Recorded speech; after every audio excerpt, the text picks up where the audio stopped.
1979, one of the, or let's say the icon of the off-road cars came into the market. And the funny thing with that car is it was created and planned because the head of the Iran needs cars for his military who could drive off-road as well. We're talking about the G-Class. Now, 40 years after that launch, Mercedes completely built a brand new one. And this is the car we're driving today.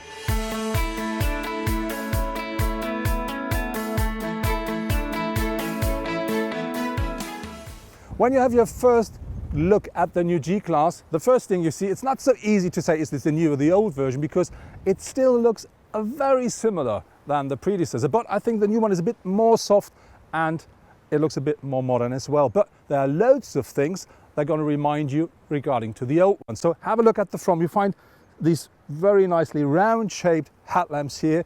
We do have these on the top mounted indicators, and we do have an on the top mounted bonnet as well. So that really looks a lot like the old one. Very important regarding to the size of the car. When you look from the front, something really has changed. One of the big changes, the car now is 64 millimeters wider than its predecessor. Regarding to the weight, very important, the bonnet as well as the wings, as well as the doors, are now made out of alloy. And that saves about 170 kilograms. And still, the car is now about 55% more stiff than the predecessor. But now let's have a closer look at the sight. The first thing that you're going to see here is the shape of the car is in principle exactly the same, but very important, it's 53 mil longer. But when you look here, you find, as with the front, loads of things that remind you to the old G-Class. First thing is we have this very steep front window here, and what I really like with the car, we have these old-fashioned door handles with the knob, and we have of course these very old-fashioned door hinges. When you have a look here, our car, because we do have the AMG version, we do have not only have the side pipes, we also have these 22-inch alloys here with the AMG brakes. We have a red brake here, and we have these very nice big discs as well. At the rear of the car, we do find a typical boxy G-Class. Again, of course, we find the typical door handle, and we have this flat rear window. And something you should not miss with a new G-Class is, of course, these extra wheel mounted on the rear door.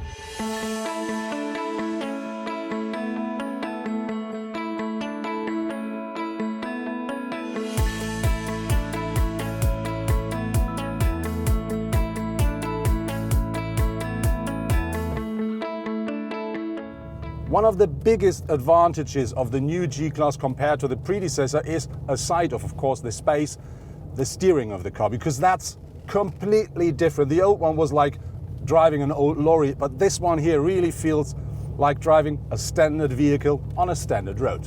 When the G-Class hits the market for the first time, 1979, the smallest engine that Mercedes offers at that point only offers 75 horsepower, and this is nothing regarding to what we drive today, especially if you're talking about our G63 AMG. This car features the new V8 4-liter bi-turbo engine, and that offers in this car here 585 horsepower, 850 newton meters of maximum torque. But if you talk about the smaller version, which is the G500, that is not a lot less. It also offers 422 horsepower, 610 newton meters.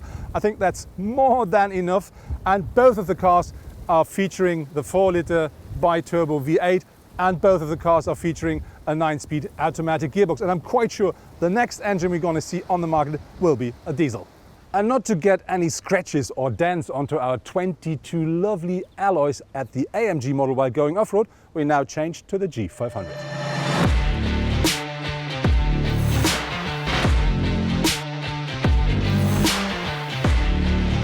So now we're taking our G500 off-road.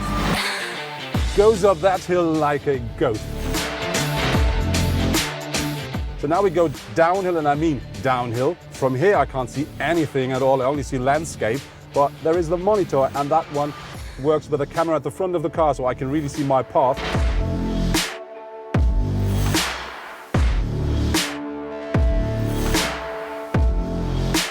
Now, next to me is Gunnar Gutenke. He's, let's say, head of the G-Class. Gunnar, you say this really is a big step. You really build a completely new car. Now we have this wonderful model here. So can you explain something regarding to the suspension and to the frame? What happens here and what are the biggest highlights? The major change that we have is that we now have an independent front suspension, which is new to the G-Class and which is offering more precise ride and handling on the road.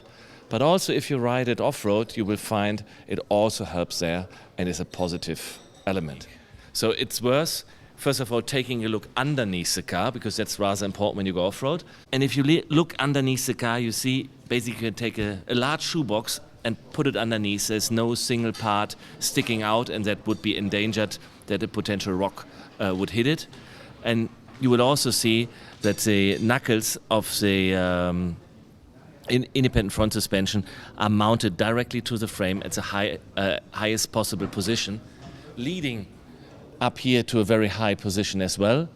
So the domes really stick out of the frame.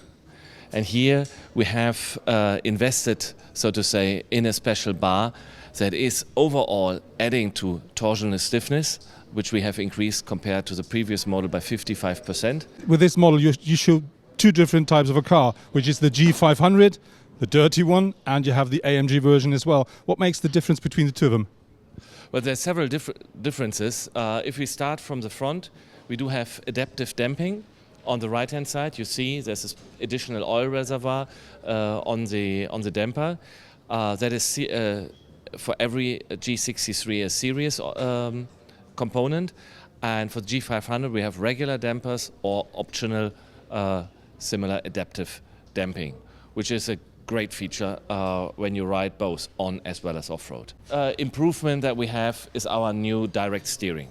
Okay. Every G-Class owner knows about today's performance, and everybody who will drive this car right at the first corner will see there's a huge improvement in terms of steering, precision, and feedback from the steering.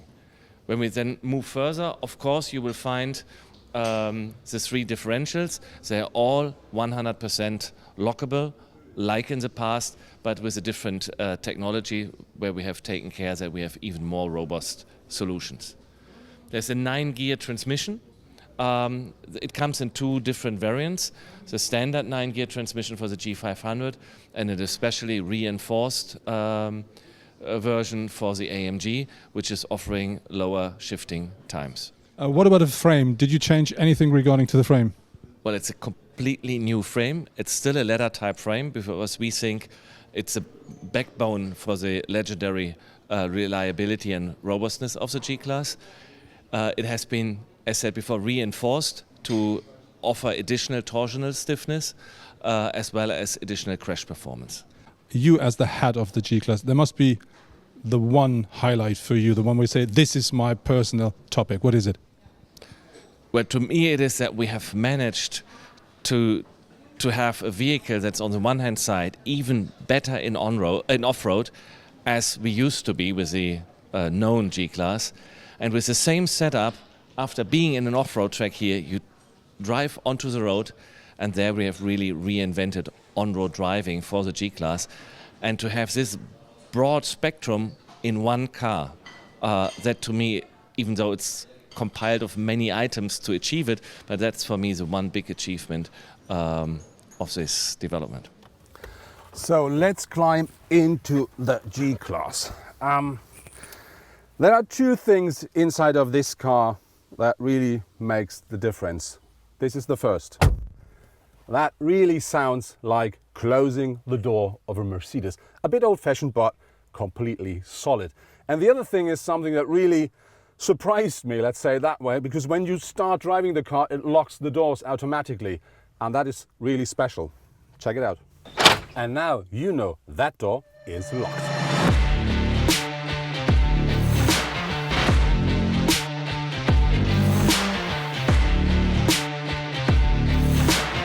The AMG G63 accelerates from 0 to 100 kilometers or 60 miles an hour in only 4.5 seconds.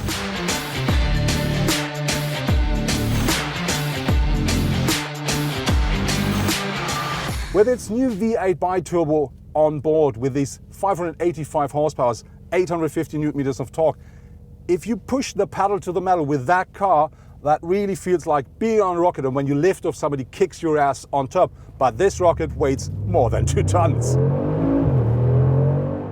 My absolutely highlight with the new G-Class is for sure the space here in the interior, because I do fit into that car now, which I didn't with the old one. This is how I sit in one of the old G-Wagons. This car here is from 1985, and I have to say comfort is completely different, and a problem is coming up when I try to get down to the pedals. That car grows in every dimension. We have here in the interior 10 centimeters regarding to the length, 12 regarding to the width, and I have 4 centimeters more in the height. And this is something I can really feel while sitting in the car. I sit very comfortable. As you see, I do have really enough space above me, which I don't have in so many cars. But nevertheless, when I'm sitting at the front, still, even though the car has been grown a lot, behind me there's not plenty of space. But to be honest, with nearly 2 meters tall, there are not so many cars where you can sit comfortably behind me.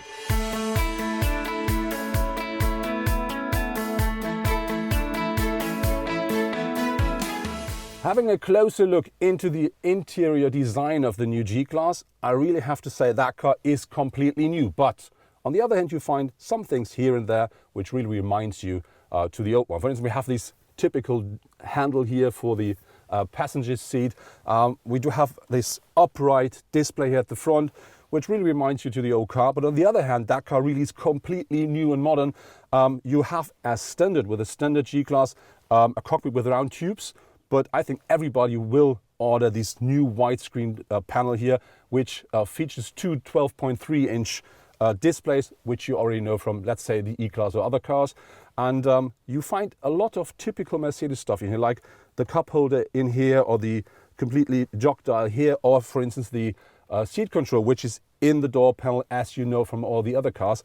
So I think overall that's really a very nice mixture out of a bit of heritage, but loads of modern stuff, and I think together that's the new G-Class.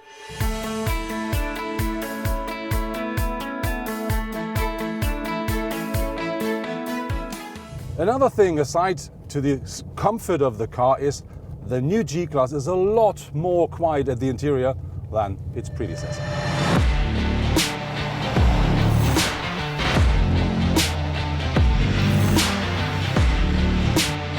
So now we're going on gravel grounds with a G63 to see how much fun you're going to have with that car on that surface.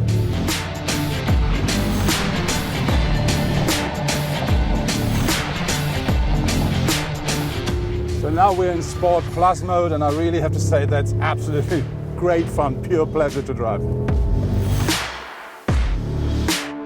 So next to me is again Jan Gleitzmann. As he said, he's a Mercedes fanboy, but Jan drove a different car than I did because he's driving the G500. So Jan, what do you think about that car? I'm a Mercedes-Benz fanboy, and the G-Class is my favorite Mercedes. So the G-Wagon itself is just perfect, and I was very scared when they announced the new generation. I was thinking, oh well, another SUV, you know, oh please. But I'm so pleased what they did with the car. Just everything, the whole package is just perfect, and I'm very happy.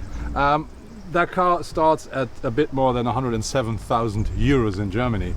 Do you think it's worth the money? Well, my heart is bleeding because I would love to take the car just the way home. But this car, right, like I drove it, 150,000 euros. It's just not affordable for a little YouTuber guy like me. But you have to consider that it's very stable in its price. If you look for used cars, they're still very, very pricey or expensive, however you want to put it. And so it's sort of an invest if you buy one, I guess. Okay. How about the drive? What is your favorite regarding to the drive of the car? Well, I'm very, very pleased what they did with the suspension, the new suspension. To be honest, I loved the old G-Wagons as well, generation for generation, and the last one was already pretty good. But now with the new suspension setup, and especially with the adaptive suspension setup, it's so much easier to drive on the streets, and you can enjoy it much more. With the different driving programs, like when you drive in sport, you can even, corner on curvy mountain roads without, you know, losing your heart. It's really amazing what they did with the suspension. I'm very pleased. And do you think, is this still a real G-Class? Oh, of course it is.